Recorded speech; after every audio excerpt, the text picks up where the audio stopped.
Snaps for losers, man. I don't get involved in that stuff, but Angel Rashad Milligan rolling out. That's a good question. Brandy, We can't ask Rashad questions. Hey, Rashad. Yo. What's up? Welcome back, everybody, to the channel. There I am. My name is Rashad Milligan. This is the road to 5K subs. So it was draft day. It was the final day, most busy day. Worked our latest. I wanted to get in a little nap, and I never got in a little nap. So that's how that went. This is still slanted because I haven't fixed the tripod. So apologize to the people for that you have to deal with that. But yes, tomorrow it'll be fixed. I want to get rid of procrastination. Let's do it right. No, I'm not doing it right now. I'm not doing it right now. Procrastinators unite. Tomorrow. Shedeur was finally taken, and Shiloh. Once again, like I said, I felt like the best thing out of all of this was Shiloh Sanders' Twitch stream. It was very entertaining and engaging for most of the time, and he was on live like the entire draft, really, or at least the last 2 days, yesterday and today. And he's really good at it. I know some people were telling him that in the chat and in the comment section. I don't know if he acknowledged it, because he was acknowledging stuff like when people was like, might as well get in the booth, might as well full-time rapper and stuff like that. But I think like he could really do that content creation stuff. He's good at it, bro. He's funny. He's engaging. Like he has the experience of a football player to like know what he's talking about and stuff like that. Let me look up his live channel right now, because he was like, y'all go on my live channel. I couldn't find his live channel earlier, but I'll go on his live channel and subscribe right now, because that dude is actually good, bro. I'm not even gonna lie to you. Where's is it Shiloh Sanders live as in one word? I'll try it as one word. But that dude, he's good. Shedeur, I don't see where. Oh, here it is. Shiloh Sanders live. Okay, he got to 1,000. Okay, bet. W Shiloh. Yeah, man, good stream. Got to see like kind of a behind the scenes process of what it feels like to wait in the NFL draft for both of the guys. Like how it felt for Shedeur to wait all the way to round 5, and how it felt for Shiloh to wait from rounds 5 through 7. And, kind of going away and calling and making the calls and stuff like that until he came with an agreement for the best team for him. And he ended up going to Tampa Bay and bringing back on his dad and seeing the family celebrate. It was just good. It was good. I really appreciated it. I liked how they did it, where they only played their music and their family's music the entire weekend. Even though the track started getting a little repetitive after a while, I enjoyed the whole thing. And it shows you the importance of family, bro. Shows you the importance of family and keeping up together. All those things matter, which leads me, I guess, into this entire DuB-Ty situation, where it's like, essentially DuB is saying, for those of you who don't know, it's not quite like DuB, and it's Ty the Guy. Now, DuB is the father of Woo-Wop. He was kind of like an internet sensation, especially a couple years ago. He had the song where he's like, I want my mom, I want my dad, I want my grandma. And it was like a TikTok sensation. They clipped it and stuff like that, and he just do kind of weird things, and they go viral. And he was like famous off of that. So that's Woo-Wop, and he's his dad. But he's also kind of better known as DDG's brother. They have the same mother, I believe, and a different father. So DDG's brother and things of that sort. He is a twin, and unfortunately his twin is no longer here with us. But yeah, that's DuB.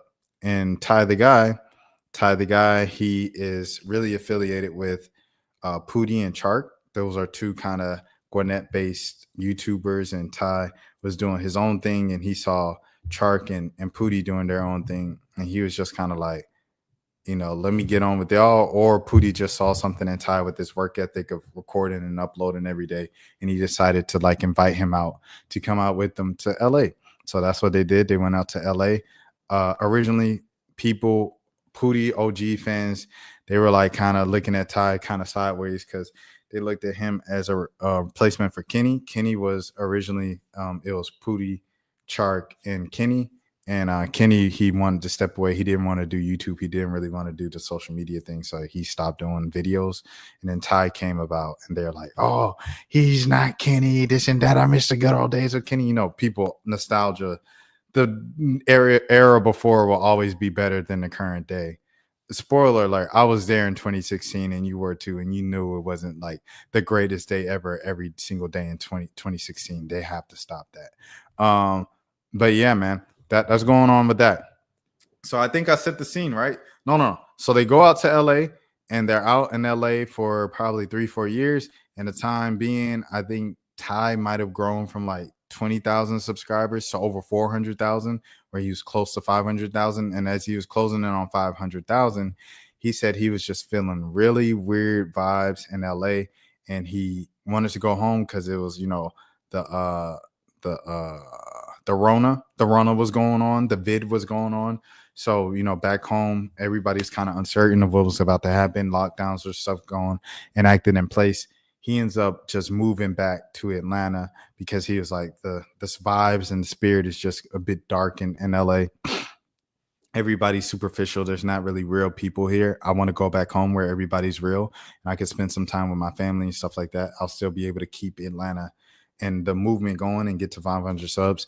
It didn't quite necessarily work like that because a large part of Ties the Guys building was collaboration with other big poppin' collaborators. So he would do like kind of like smasher passes, which are back in the day, you just pull up like influencers and stuff and you say whether you would date them or not, pretty much. And that's kind of like a PG version, but whether you would date them or not.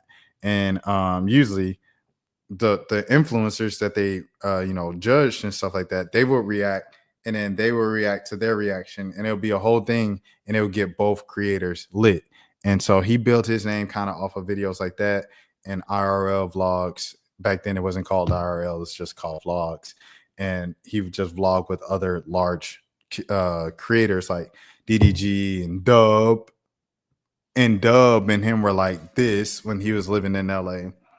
So this one is just especially crazy because DuB out of nowhere was like, you're going to end up like Ty the Guy. And so Ty responded to it. And then DuB responded like, Ty, you fell off. You fell off, bro. I paid your rent. You fell off. You're broke. You're this, you're that. And it's like, dog, like, weren't y'all supposed to be friends? Like, why would you? So they go back and forth like this. Ty drops a video. DuB drops a reaction to the video. Ty drops another video. DuB drops another reaction to that video. So it's been going on like publicly since January. Now, mind you, there was a time, I don't know if Ty even knows that I remember this, but there was a time probably the last time I interviewed both of these. No. I interviewed Ty like a couple months ago. Like Ty, he cool dude, everything like that. Like I said, one of the more solid people, most solid person, content creator I've ever met. Shout out to Kalani Rogers too. Kalani Rogers too is cool. She's cool. Like that might be surprising because she's so lit, you know what I'm saying? So famous and stuff like that, but she's really cool and nice and humble and stuff like that. Ty the Guy is the most genuine content creator I've come across. So yeah, you see the post there and stuff like that. With DuB, it might have been 2023. Yeah, I'll say 2023, but it might have been 2022 when I interviewed him and stuff like that. Him and Ty were talking at that show. After the show, they go back to LA, DuB and DDG and them. And then Ty is still in Atlanta. DuB makes a side remark about Ty the Guy. Like it's something slick, something sly in this video. Ty, he says, I heard DuB said something weird about me. That's crazy because it's like I was just with this dude in Atlanta a couple weeks ago, like, and we was talking and hanging out at the show and stuff like that. So that happens. That comes and goes. So then I think I even asked him about DuB during our last interview, which was last June, right ahead of Father's Day. And he touched on it a little bit. He said, yeah, it's just, LA dudes kind of weird. They kind of like here and there. They hot and cold. It's weird, but it's okay. We all grown. We all got our own lives. I'm not waiting on no man to save me and save my career and stuff like that. I could get lit on my own because I got my own problems. I got my own stuff going on. So that's what Ty responds with. Pretty normal response, right? So that's what's going on there. So that was that. It's all kind of cool, calm. It didn't get spiked up until Dub kept just making jokes and using Ty the guy's name. Like, you're gonna fall off like Ty the guy. You're gonna be broke like Ty the guy. You're gonna be like he kept saying his name. So Ty eventually, after making years and months of vlogs just with his family, his son Epic, and his girlfriend slash the mother of his child, Asia, right? So it's like, oh, Asha, I'm sorry, I'm so sorry. Ty, if you're watching this, my bad, bro. Happy birthday, by the way, Ty. So that's all he doing is just making videos with his family and his mom and his brothers and stuff like that. That's exactly why he came back to Atlanta, for family over clout, family over money in LA that he was living, because he was getting all the money in LA, getting all the clout, but he felt empty. So he moved back home to Atlanta to his roots and family and felt more whole. So now, okay, here we go. We all caught up. He finally responds. Ty finally responds with a big old, stream, 30-minute stream. He clips it up and it gets like 400,000 views or something like that on YouTube. It's the most viewed video that Ty's had since he left LA like 4 years ago. So, and then Doug reacts to it on stream, and he just like, Ty, you fell off. It's okay. You fell off. You quit. You da. He's calling him broke and stuff like that. I helped you pay rent. Ty comes back. You're lying. You never helped me pay rent. Like, stop the cap, this and that. Woo, woo, woo, woo. So then it kind of fizzles off a little bit. After that, Ty is making regular vlogs, but he's like titling it, Dub don't want me to have this. Dub don't want me to have a family. So he just, little pokes. Then this man, Dub, comes back again last week. He tell Deshae, bro, don't be in Atlanta, because in Atlanta ain't nothing popping for real as a content creator unless you with A&P, which is false, because you got Avery B in Atlanta. You got the dang 20v1 dudes in Atlanta, even though I don't like them, but they in Atlanta and they popping. You got the dang the dudes with the Hellcats and all that, the little SRTs and stuff like that. Quan and all those guys and stuff like that. They live in Atlanta. Angelo Mato is in Atlanta. You got, and then all the Facebook skit people, like the people like Robbie World and Kiyomi Leslie and Teddy, and I'm trying to think 50. You got all them people in there, and you got comedy over there, Hood Comedy. He's in Atlanta. You got the actress that moved down, Nadia Adelaide. Like the whole social media. Like I used to live around the corner from up the street, a couple blocks from Atlantic Station in Midtown, and like at my Target, because this one we was going to Target. At the Target, it was like looking at Instagram or Facebook, because everybody was in there. Like that's the Target they go to film content. That's the Target, because they all live in Atlantic Station. They all be filming up in Atlantic Station and stuff like that. So I say all this to say, especially for Black creators, Atlanta is it right now. Like that's just a place where everybody is. So to say you can't get nothing popping in Atlanta unless you're in A&P is like arrogant, and it's just wrong. Like LA is no longer the number one place for Black creators and stuff like that. In my opinion, I might be a little biased because I'm from Atlanta, but it's Atlanta. So right. So he says that, and he says, if not, you're gonna end up like Ty the guy and get. So he says Ty's name again. At this point, Ty say, bro, you this, you that, but he responds again. Some way, somehow, they end up in the same Discord call, because they in a Discord call with Chart and Dub. And he said, bro, you got to chill on my man's. Chart said, chill on my man's Ty. He said, bro, I ain't chilling on nothing. That ain't my man's. He broke. He poor. He this, he that. And that's where we get to this part right here. So I'm about to share the screen, and I'll let you watch a little clip of it. But this is essentially like the conversation was like 11 minutes. But this is literally just how it went, pretty much. So 11 minutes, this minute clip. You can't afford to come over here. Everybody gave up on you, my nigga. Who you gonna come here and say, shut your poor bitch ass up? Nigga, I'll show you poor, nigga. And you. So off top, bro, off top, look at the hostility. He yelling at the man, and he said, shut your poor B.A. up. We were supposed to be friends at one point. We were supposed to be homies, because Ty, I know Ty for a fact, once considered Dub real life homies. Even in the last response video to DuB-Ty said, bro, I still love you as a brother, but you tripping right now. And this putting my name in your mouth, keeping my name in your mouth. Please watch it. I still love you as a brother. I still got love for you because we got history. Obviously, Dub don't have the same type of love. And it's two different dudes having two different conversations right now. This one is in touch with real life and reality. This one is in La La Land and money, money, money, money, money. And I get it. Money, money, money might be your thing. If you didn't come from money and you came into money and you scared to go back to life where you didn't have money, I get it. At the same time, money, money, money ain't everything. This man, Ty, I genuinely think he's happy. I genuinely think he's happy with his family. He's happy with being near his family, his mom, his cousins, his siblings again. And yeah, that's just something that you can't buy. Because obviously he had the money, he had the clout in LA, and he wasn't happy. I think he's genuinely happy in Atlanta again. Showing me, you poor ass bitch. You showing me, you poor ass bitch. And I'ma knock your poor ass out. You a man, shut your broke ass up. Literally all his comebacks is poor, broke, this and that. Bro, is that supposed to be your mans? You're supposed to be uplifting your mans. DDG made a whole thing, all black content creators, we the ones that my biggest haters, they all black. They all black. We need to come together, the black community. You need to check your brother. Your brother talking like this, not to just another black content creator and a black person. This was his former homie. And you gonna let him talk to him? I know you see it. It's trending in your comm. DDG been ignoring this whole thing. DDG ain't said a thing about it. I know he sees it. And I'm wondering when he's gonna address it. Tonight he did an IRL stream at the little pool party in Houston. I know he sees it. I know he sees this.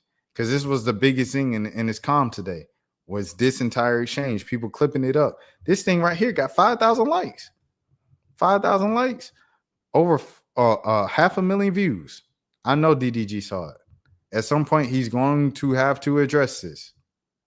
And he's going to have to check his brother. Because you, the main one that was just talking, oh, black creators, we need to stop beefing. Look in the house. Look in the house first. You like to eat so much. Fuck out, you can't eat. That's why you skinny, you broke ass bitch. You thought we was gonna come up. You thought we was gonna come over here and rekindle? No, you broke ass fuck, nigga. Man, take your listen. Why is you worried about me? Take your bitch on a date. We ain't seen you on vacation with your bitch yet. Why are you worried about what he doing? He all in his pockets. Why do you care? If the man is providing for his family, keeping new clothes on his son's body, keeping clothes that fit on his son's body, feeding his family, feeding himself, and keeping a roof over their head, the water in the sink, the lights on in the crib, the heat on, the air on. Why do you care about, oh, you ain't taking your girl? Man, everybody don't want a luxurious lifestyle. Ty was living in a penthouse in LA for years. Ty was at all the biggest party in LA for years. He was one of the biggest content black creators on YouTube for years. And he wasn't happy. He wasn't fulfilled. He wasn't satisfied. But it's the one thing that can satisfy you that materialistic things can never do. And it's a Sunday. You better preach. You lost your car. You lost your house. You lost everything, bro. That's all you did. Get your bitch ass home. When I see you, hey, listen, chat. This nigga. And then he bringing up his personal business. Like, you my mans and you airing out my personal financial history business and stuff. Like, that's crazy. You bringing up my lowest moments right here in front of everybody. You know, that's crazy, bro. How you supposed to be a friend and you talking about you did this in front of everybody for some laughs. And half the chat not even laughing at you. Half the chat is looking like you gotta chill, Dub. Is a couple laughing, but them folks is kids. You're making all these videos about me. Take your bitch on vacation, nigga. Take your bitch on vacation, nigga. You lost your son. Come to Atlanta and see your son, nigga. Come to Atlanta and see your son, fuck, nigga. Dad, come here. I'm good. good over here, nigga. No, you not. Shut your poor ass up. Over here, Shut your poor ass up. You humble because you broke. Shut your working ass up, bitch. Come here real quick. You broke ass nigga. Just wait. Just wait real quick. All right, you can go. So yeah, that was essentially the entire 11 minutes. He also like revealed that Ty works a 9 to 5. Knock attention to all you content creators, to all you entertainers, which includes basketball players, football players, baseball players, soccer players, rugby players, volleyball players, what other sports? Lacrosse players, whatever sport you play, Olympians, shout out to all the Olympians and things of that sort. Rappers, songwriters, singers, band people, band members, instrumentalists, producers, engineers, whatever you do, movie stars, actors, actresses, TV stars, comedians, whatever y'all do, understand all of that money comes from people who work 9 to 5s. Newsflash, you don't have no money if it's not for the people who work 9 to 5s. I'm whispering because it's 1:56 in the morning. So why is y'all talking down on, oh, he got a 9 to 5. This man got a job. Bro, you not even rich without the people who have jobs. And plus on top of this, why is DuB talking? Why DuB talking like he the most lit right now out of anywhere? Every time DuB goes on stream, right, his entire chat is making jokes about DDG starting stream, and them not wanting to watch him, they want to watch DDG instead. This man was doing all of this, exposing Ty's lifestyle, Ty having a job, Ty losing his car, losing his job, Ty losing all this. He exposing everything from his friend, and he ain't even got 2,000 subs on. Let's talk about it. Let's talk about it. Since you want to have a slinging contest, DuB, let's talk about it, bro. Hold on, DuB-Ty. We'll pull it up to where you can see the screen and you can see the sub count. We'll pull it up so you can see the sub count and everything like that, right? Hold on, let me see. Let me see if I can find it. Hold on, give me a second now. Discussion. Crash out. I'll say crash out. I don't know what it's titled or anything like that, but they have the whole. Okay, cool. All right. Bam. DuB, you did all this. You don't even have 2,000 subs, bro. And let's take it a step further. If we're gonna go there, because before you come back at me, oh, you don't even have 4,000 subs on YouTube. You only get 10 views and and you broken this and that. DuB, people like me watching your videos for so many years is the reason why you even got half the stuff you got, bro. More than half. You getting all your money from ads. You getting all your money from potential brand deals because of the numbers that you get online. And where do the numbers come from? Actual people watching your stuff, actual people subscribing and liking and commenting. Come on. So what are we talking about, DuB? So before you start all that, oh, I'm broke. I'll say it for you. Bro. DuB, as of today, April 26, 2025, we are currently in 2 different tax brackets. I got it. We got it. Congratulations. You in a different tax bracket than me. As of today, April 26, 2025. We'll see what happens in 2035. But as of right now, that's the case. Now, with that being said, you only have one mainstream media outlet interview and feature done on you, bro. All the years you've been on YouTube, all the years you've been content creating, as much as you want to talk about how people is broken, people ain't got this, and you rich and you that, and you got one. And guess where that one came from?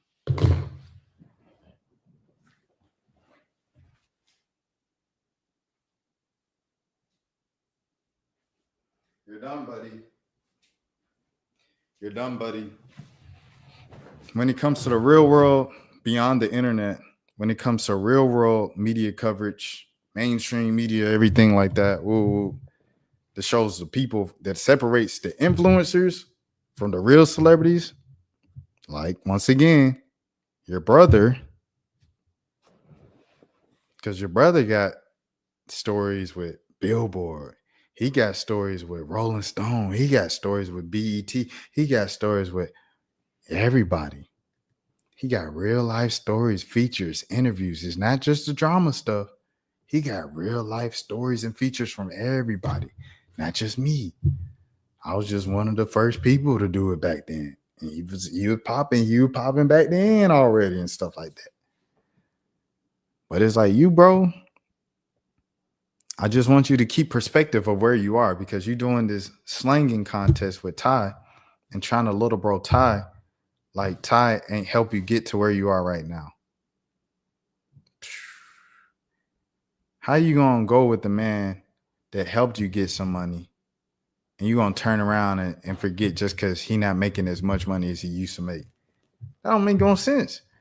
Regardless of what year it is, 2048, 2058, in 2018, he helped you make bread.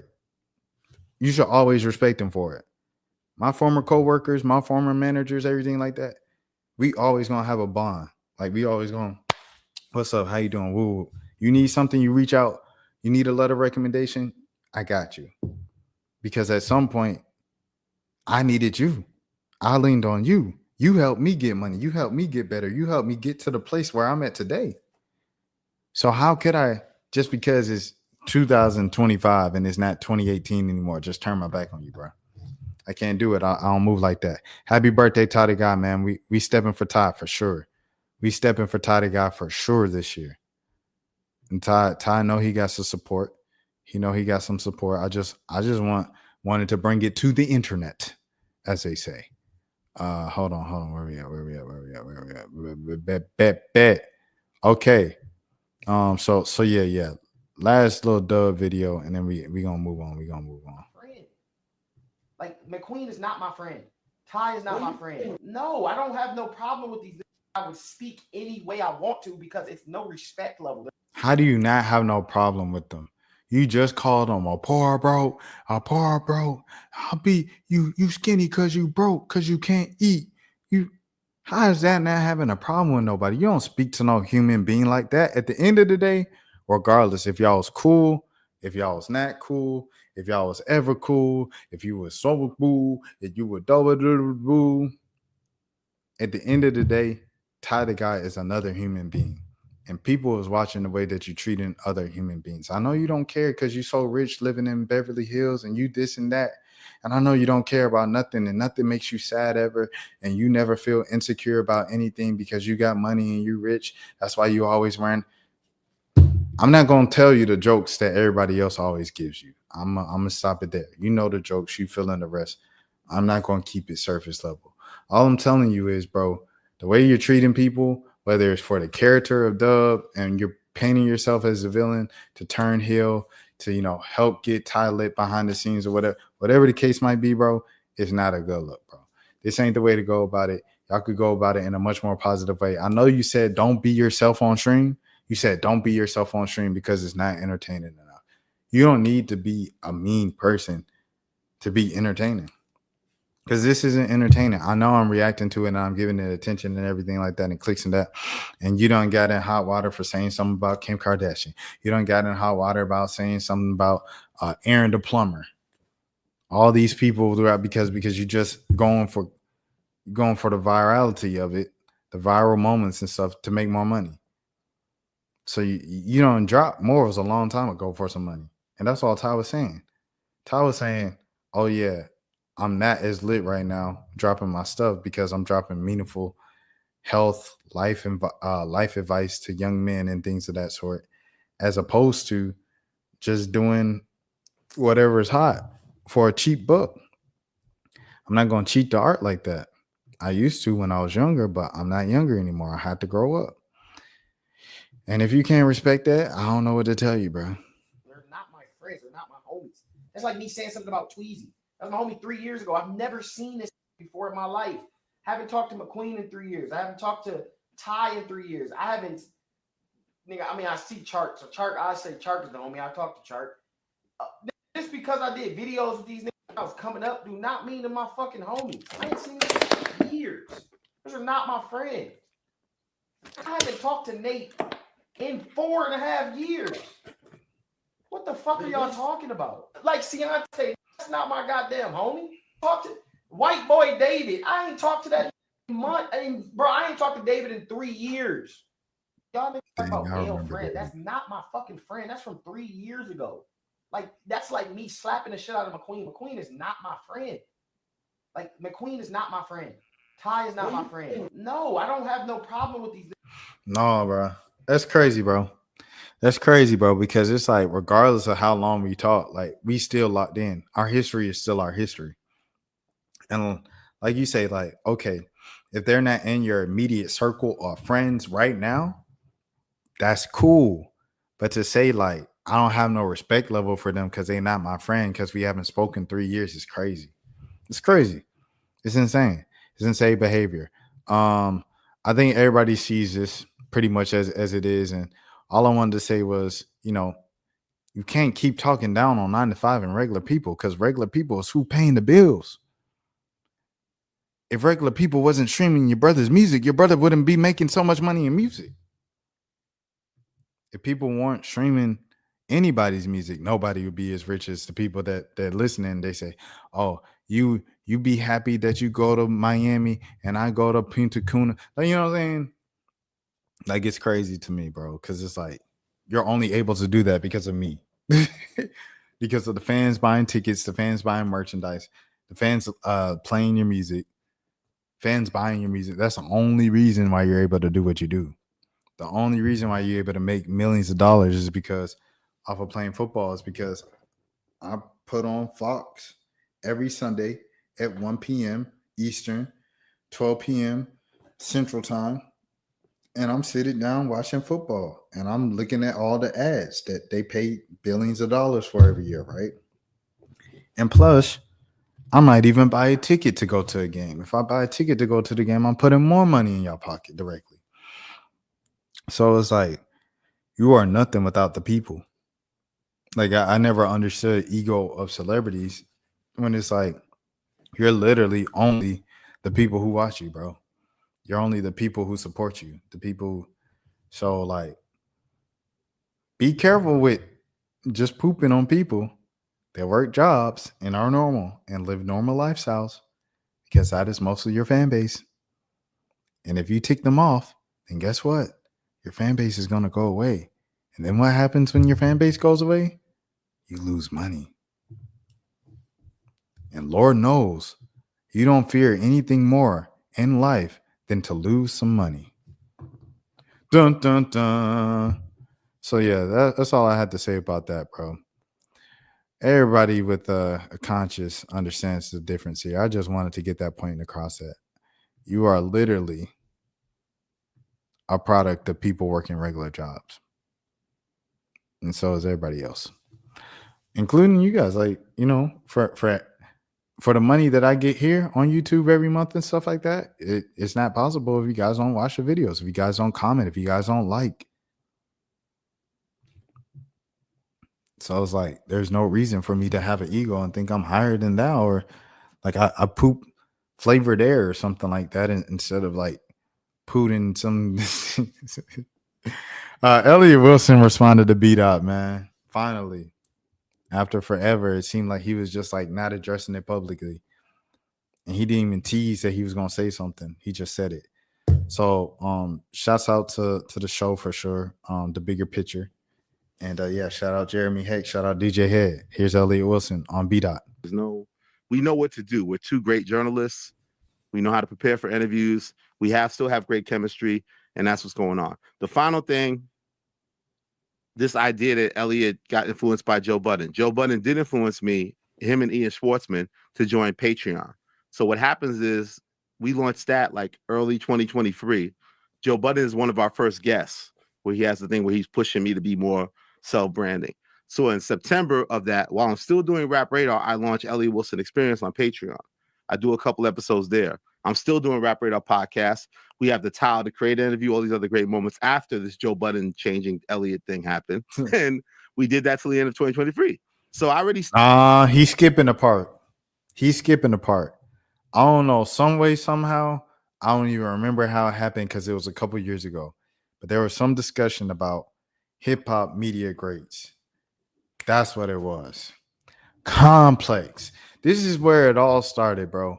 Complex released a list of the 20 most lit or best hip hop journalists right now, or figures in hip hop media. They was like, we can't talk about our own employees, so Speedy Mormon is not eligible to be on this list. And Elliott Wilson was like number 10 or number 14. And Elliott went on a huge rant. He said, I've been doing this since da da da. And he only went on the rant because not only was he ranked 10th or something like that, it was like Kai Cenat was number 1. It was someone who's not even a journalist or even a part of the media, just like a streamer. It's like Kai Cenat was like number 1 or something like that. So no, I think actually it was number 1 was like Joe Budden. And then it might have been like Academics number 2 and then Breakfast Club number 3. But like Kai Cenat was like number 4 on the list. And Elliott was pissed. Like Elliott was like, da, da, da, da, da. I've been doing this. This real journalism. Because, you know, he's already mad at Kai for like getting the Nicki Minaj interview and like getting all the big interviews that, you know, just wouldn't come to talk to traditional journalists anymore. They would just rather go to Kai stream, dance for 24 hours, sleep over, wake up, and then wake up with, you know, plus 5%, 10% album sales and things of that sort. You know what I mean? So he goes on this rant, and at the end of it, he's like, I'm the GOAT. And then after that, he's just starting calling himself the GOAT of hip hop journalism. And that was the turn of like the new Elliott Wilson.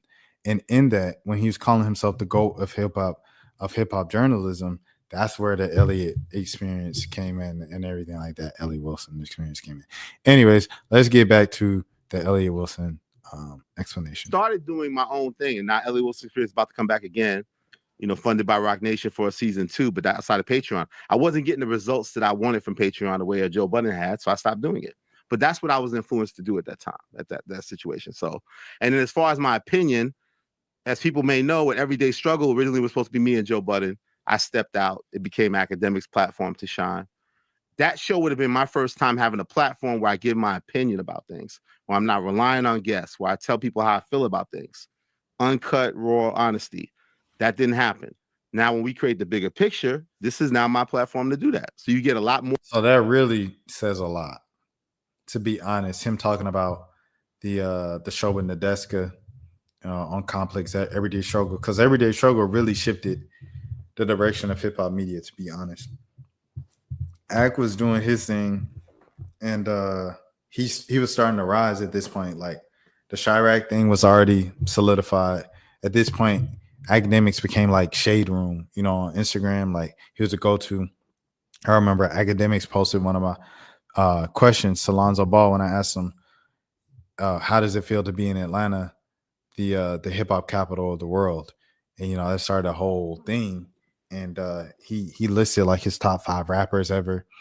And it made news. And I don't know. It was a big deal for me to be posted on Academics page. I'll say it like that. And for that to be a big deal, like Act was already lit in 2017. And so for Elliott to pass it up, I don't think he knew it was going to be as big as it was, which was game changing, first take of hip hop journalism. And, you know, led to the, do I look like I'm left off Batty Bougie and all that and stuff? And, you know, led to the increased popularity of the Joe Budden podcast. I know I didn't tap into the Joe Budden podcast fully until he was on Everyday Struggle. And then got kicked off of Everyday Struggle, you know what I'm saying? So, or left Everyday Struggle, quote unquote. So, yeah, I say all of that to say that he probably feels a way about missing that opportunity, and now he's kind of overlooked by a lot of the guys like a Joe Budden, like Academics, when he's like, I could have been an academic spot. Got to read between the lines with these things. More of that from me. So maybe you're not used to that, but that's what this is on, because this is the world we're in, where it's now about more commentary about these. And he's true. He's right about that. commentary and opinions, they get more views than just down the line journalism and reporting at this point, to be honest. And yeah, that's 100% true. He didn't say nothing about b.dot. The only thing he just spoke about the show. And then I mean, I know he said the thing of like, oh, this I'm copying Joe Budden, but he didn't say nothing about b.dot though.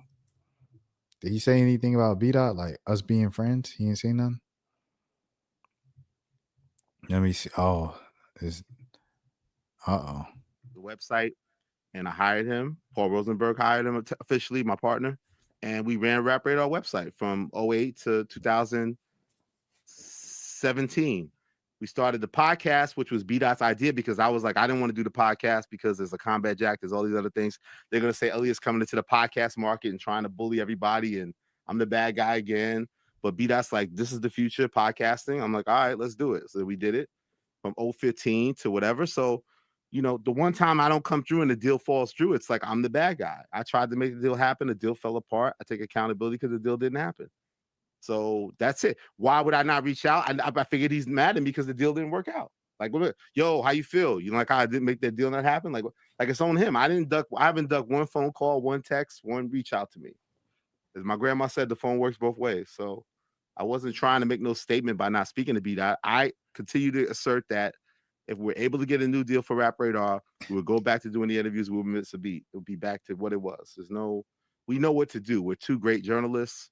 We know how to prepare for interviews. We still have great chemistry, and that's what's going on. The final thing. all right, I'll skip ahead. This idea that Elliott about things, uncut, raw honesty, that didn't happen.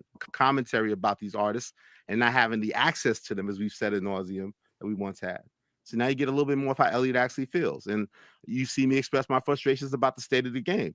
I feel Rap Radar deserves to have a good, reasonable, sizable deal in the marketplace. It's not existing right now. And I think people say the podcast boom is over. They say it's a streamer's boom, but nobody's funding anybody to even have a chance to create streams or become a good streamer. We're only celebrating the independent people that made their fortunes and they're in a place. But I feel like, who's backing these new creators? Where are the deals for young podcasters, young streamers? Where is the money? You know, it's frustrating. So you see that. And I think that sometimes I lead with some of the toxic parts of me of just this competitive, sometimes jealousy shit, and you get that side of it, and that's what's reflective. Well, I had a question, but I wonder how you guys feel. Well, the one thing I did want to say about Elliott Wilson as a persona, I think, I mean, I haven't known you that long as a person individually, but from what I've seen, even looking back, like, you were always that guy at XXL. You were always writing editorials. You were always puffing your chest up. I think that this is the first time that people are seeing you give your opinion on camera on a consistent basis, and that competitive fire and spirit that you never run away from, and you're very open about. You want to be the best. You still want to be at the top of your game. So I think that might be jarring to some people. I'm surprised that was jarring to b.dot, because you guys have known each other for a really long time. So that's where I felt like there was a disconnect. Like, maybe something happened with that Joe thing, or like, I guess I think it's more that he doesn't agree about it. Look, we both have a great rapport with Drake, so I'm sure he's still cool with Drake. Drake doesn't love how I'm moving, right? So, you know, and other people he speaks to. So I think he probably doesn't agree with some of that. He has the right to feel that way. He doesn't agree with some of the things I'm doing. And like he said, he does catch heat. You guys catch heat sometimes, I'm sure, from me. Or like, if you work with somebody, you kind of not inherit their beef, but you inherit some of the drama that may come that way. So I think it's more about him not agreeing with some of the takes I've had and how he's being impacted by it, which is fair to him to express his frustration. And then the other b.dot said Playboy Cardi can't rap a present. The really big question that I had was just about the actual deal, without getting into like super specifics.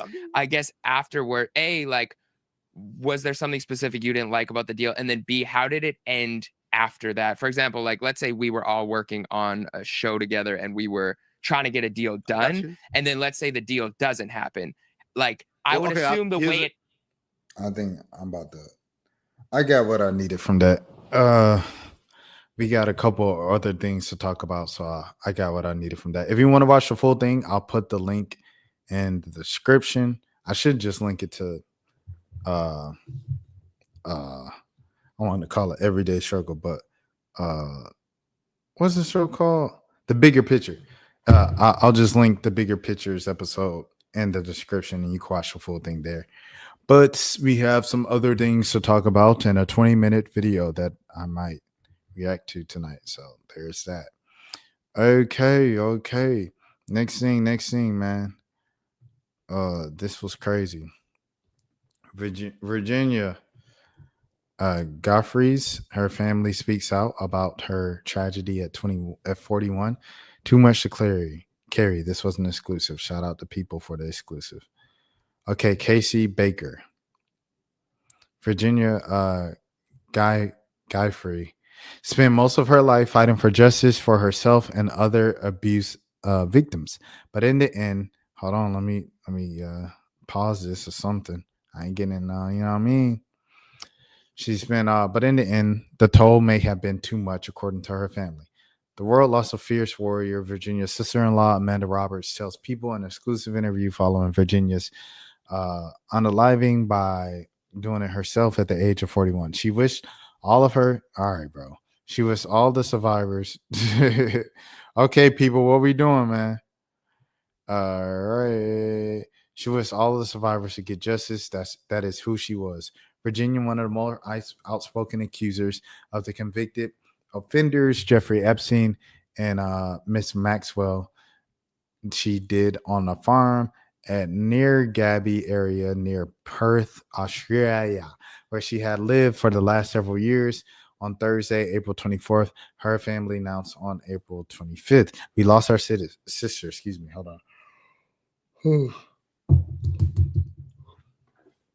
Excuse me.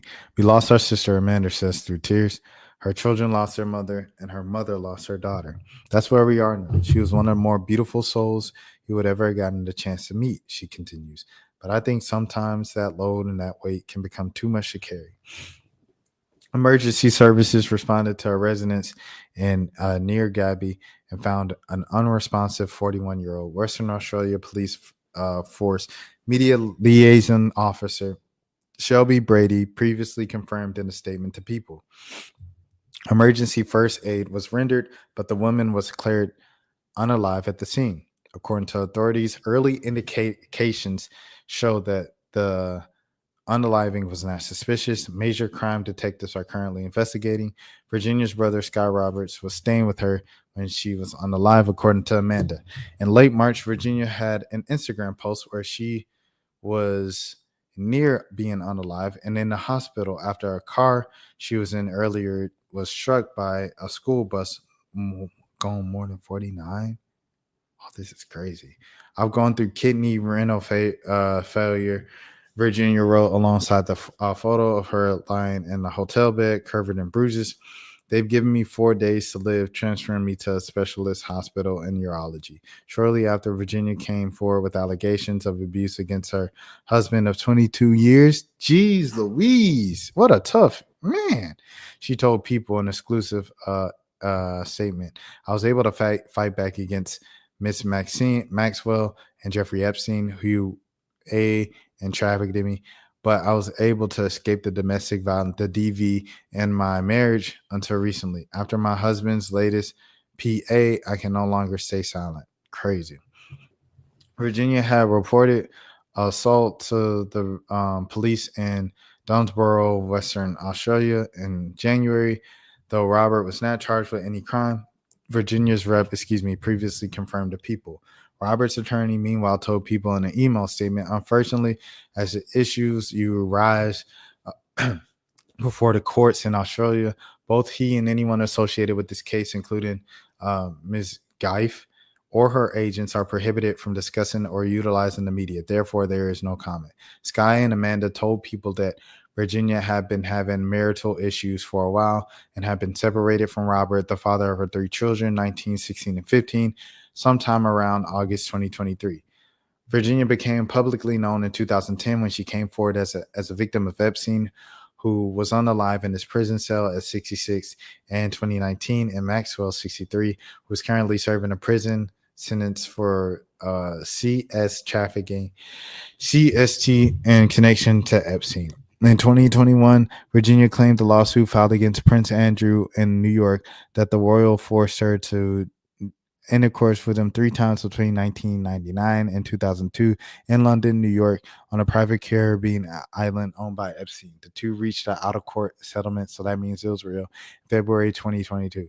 The amount was not disclosed. That means it was really real. Amanda tells people she believes that the trauma of Virginia's life may have become too much. When you go through what she's been through her entire life, it's not over when the court is over. You are still fighting for the rest of your life, she says. So she's fighting real physical pain that she's endured, and she was fighting real mental pain as well. And sometimes when that mental pain overrules, you can't see anything but that. Amanda continues, I think this is everything from when she was a child until that last day. Amanda says she cannot believe that Virginia is no longer with us. We are all in a stage of wishing people this is a nightmare we are going to wake up from, she tells people. She adds that in the past few weeks, she and Virginia, whom she considered a sister, had some very, very deep conversations. I tried to encourage her. We as women have the power and heal each other. Speaking of Virginia's role as a mother, Amanda says Virginia loved her 3 children fiercely. I would never want them to think that she didn't love them because they were always on her mind, she continues. Amanda says she and her family will continue the work of the organization Virginia founded, Speak Out, Act, Reclaim, SOAR, a nonprofit that helps provide support for survivors of SA. We're going to continue to do everything in our power to continue her legacy. We'll continue to advocate for survivors all over the world, she tells people. And there that is. So the reason that this is also interesting is because despite all of that, the recent thing being told to keep up spirits and stuff like that, 2019, she just outright tweeted this. I'm making it publicly known that in no way, shape, or form am I thinking of taking my own self. I have made this known to my therapist and GP. If something happens to me in sake of my family, do not let it go away and help me to protect them. Too many evil people want to see me quieted. And there's that. So very interesting stuff there. Extremely interesting stuff to say the least. And yeah, we shall see. I'm going to wrap it up here.